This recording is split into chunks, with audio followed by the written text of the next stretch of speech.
दोस्तों, आपको पता है कि इंडिया में गुजराती और मारवाड़ी लोगों की पॉपुलेशन सिर्फ 5% है, पर इस देश की 50% वेल्थ इन्हीं के पास है। आपको हर 5 बिजनेसमैन में से 3 गुजराती या मारवाड़ी मिल जाएंगे।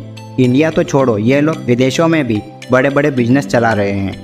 अब अमेरिका में ही देख लो, गुजरात की एक छोटी सी कम्युनिटी है पटेल्स। ये लोग अमेरिका में 1% से भी कम है, लेकिन फिर भी वहाँ के 50% होटल्स के मालिक हैं। और मज़ेदार बात यह है कि इनमें से ज़्यादातर लोगों को फॉरेन लैंग्वेज भी नहीं आती। तो फिर ऐसा क्या आता है इन्हें जो ये लोग इतने सक्सेसफुल बन जाते हैं? जवाब है धंधो यानी बिजनेस। बाकी लोगों से जब बिजनेस नहीं होता है तो वो जॉब करते हैं, गुजराती इसका उल्टा करते हैं। जब उनसे जॉब नहीं होती तो वो बिजनेस करते हैं। इसलिए आज की इस वीडियो में आपको मोनिश पेबराय की बुक द धंधो इन्वेस्टर से गुजराती और मारवाड़ी लोगों के कुछ सीक्रेट्स बताने वाला हूँ जो आपके बहुत काम आ सकते हैं। तो शुरू करें, चलो। जैसे कि मैंने बताया कि अमेरिका में पटेल्स 50% बिजनेस ओन करते हैं, बट ये हमेशा से ऐसा नहीं था। 1972 से पहले पटेल्स युगांडा में बिजनेस करते थे, पर बाद में वेगना वॉर के समय उन्हें वहाँ से मूव करना पड़ा और वो आ गए अमेरिका। अब ये उनके लिए नया शहर था और उन्हें इंग्लिश भी नहीं बोलने आती थी। अब ऐसे में व्हाइट कॉलर जॉब मिलना लेस के पैकेट में चिप्स मिलना जितना मुश्किल था। और अगर वहाँ दूसरे काम देखें तो कोरियन लोग ग्रोसरी बिजनेस में थे, चाइनीज लोग लॉन्ड्री रन करते थे, सिख और पाकिस्तानी कैब ड्राइवर या रेंटल कार के काम करते थे। ऐसे में पटेल्स ने सोचा क्यों ना होटल के बिजनेस में घुसा जाए, क्योंकि वॉर की वजह से कोई बाहर भी नहीं निकल रहा, होटल्स वैसे ही लॉस में चल रहे हैं। ये बिल्कुल सही टाइम है होटल्स खरीदने का।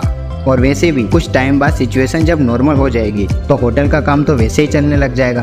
देखो, हम लोगों को बिजनेस में या स्टॉक मार्केट में हर जगह ये सुनने को मिलता है कि अगर हाई रिटर्न चाहिए तो हाई रिस्क लेना पड़ेगा, बट धंधो फ्रेमवर्क इस कॉन्सेप्ट को उल्टा कर देता है। ये कहता है कि रिटर्न तो हाई चाहिए बट रिस्क लो चाहिए। तो पटेल्स ने भी यही किया। उन्होंने देखा कि होटल्स के रेट बहुत गिरे हुए हैं और वो यही चीज तो चाहते थे, क्योंकि वो इस नए शहर में अपने बीवी बच्चों के साथ ऐसे ही घूम रहे थे। उनके पास रहने के लिए ना तो कोई जगह थी और ना ही करने के लिए कोई काम। इसलिए जब उन्होंने देखा कि $5000 की डाउन पेमेंट पर 20 रूम वाला मोटल मिल रहा है तो उन्होंने झट से पेमेंट अरेंज किया और फट से मोटल खरीद लिया। अब गुजराती आदमी है, अपना दिमाग तो लगाएगा ही, और वही किया। उसने सारे वर्कर्स को निकाल दिया और 20 बच्चों से कहा उठाओ झाड़ू और हो जाओ शुरू। फिर होटल्स की साफ सफाई से लेकर बेडशीट धोने का काम, सारे काम फैमिली मेंबर्स ही करने लगे।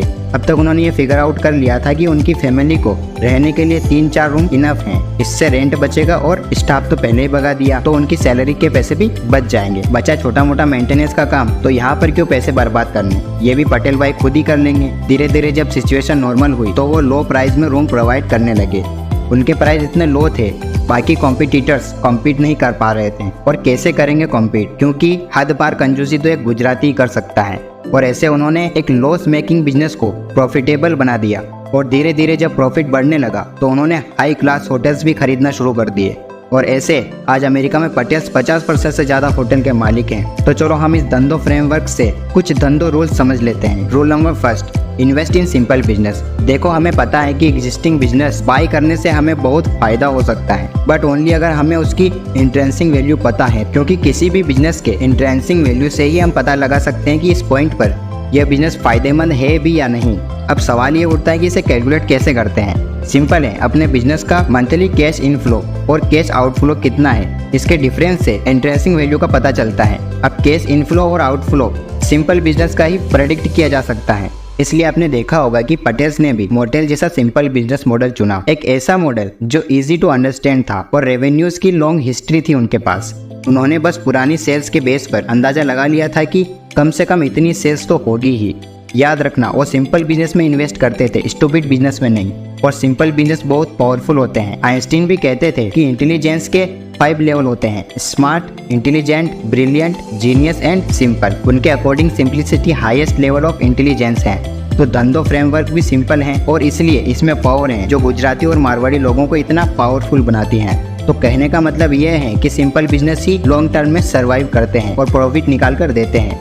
ऑथर तो यहाँ तक कहते हैं कि आपको जिस बिजनेस को समझाने के लिए एक पैराग्राफ से ज्यादा लिखना पड़ रहा है तो इसका मतलब आपके बिजनेस में कोई फंडामेंटल प्रॉब्लम है। सेकेंड रूल है, invest in business with durable modes.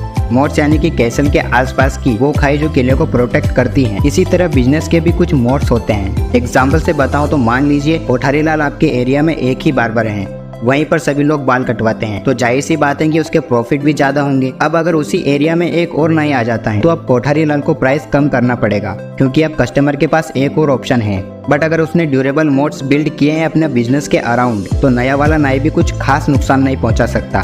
जैसे कि कस्टमर से फ्रेंडली वे में बात करना, कभी कभी कम प्राइस में बाल बना देना, कभी किसी कस्टमर के लिए जल्दी दुकान खोल देना, ये सब चीजें कोठारी लाल के लिए एक मोड्स बन सकती हैं। ऐसा करने से कस्टमर का दुकानदार पर विश्वास बन जाता है और फिर वो कहीं और जाने से 1000 बार सोचता है।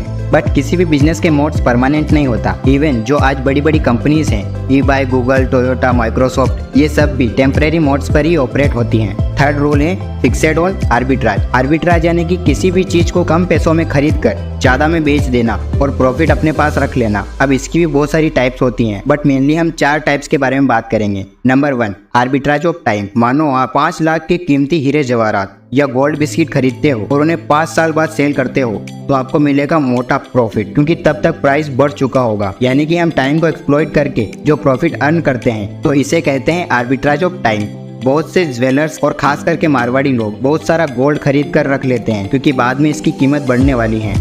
इसके बाद सेकंड है आर्बिट्राज ऑफ प्लेस। मानो आपने कुछ डिजाइनर बैंगल्स राजस्थान से खरीदे, मुंबई में सेल कर दिया हाई प्रॉफिट पर। यानी कि हम 2 प्लेस के डिस्टेंस को एक्सप्लॉइट करके जो प्रॉफिट अर्न करते हैं, उसे कहते हैं आर्बिट्राज ऑफ प्लेस। आपने देखा होगा कि बड़े बड़े ट्रेडर यही करते हैं। वो कपड़े और मशीनरी पंजाब से खरीदते हैं, डिजाइनर साड़ी गुजरात से खरीदते हैं और टी कॉफी असम से खरीदते हैं और बाद में उन्हें अलग अलग स्टेट में सेल कर देते हैं। थर्ड है आर्बिट्राज ऑफ वैल्यू। ये मेरा पर्सनल फेवरेट है। इसे हम ऐसे समझते हैं, मानो आपने किसी बर्थडे पार्टी की डेकोरेशन का काम लिया है। आपने बलून्स, स्टिकर्स, केक, लाइट, इन सब चीजों पर 5000 रुपए स्पेंड किए। फिर 4 से 5 घंटे बैठकर पूरा रूम डेकोरेट किया और जब सारा काम हो गया तो आपने चार्ज की 8000 रुपए। इसे कहते हैं आर्बिट्राज ऑफ वैल्यू। यानी कि देखा जाए तो आपका खर्चा 5000 रुपए का ही हुआ, बट डेकोरेशन करके जो वैल्यू आपने दी है वो 5000 से ज्यादा की थी, इसलिए आपको 8000 रुपए मिले।